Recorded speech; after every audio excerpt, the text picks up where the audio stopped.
একেবারে দাদা বৌদি স্টাইল ডায়মন্ড ফিশ ফ্রাই, তাও আবার বানাচ্ছে আমার কর্তামশাই, নিজের শালার জন্য বানাচ্ছে আর কি। সেই জন্য ফ্রেশ মাছ এনে সেটাকে ফিলে বার করে নিয়েছে।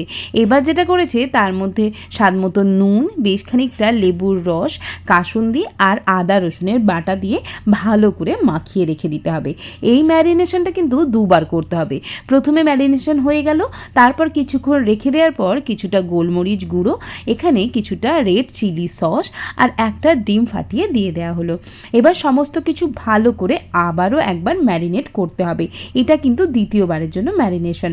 এবার যেটা করতে হবে, ব্রেড ক্রামসে ভালোভাবে কোট করে নিতে হবে, দিয়ে আবারও যতটুকু ডিমের যে গোলা আছে তার মধ্যে ডুবিয়ে নিয়ে বা মাখিয়ে নিয়ে আবারও সেকেন্ডবার কোট করে নিতে হবে। তাহলেই কিন্তু ডায়মন্ড ফিশ ফ্রাই একেবারে গড়া রেডি।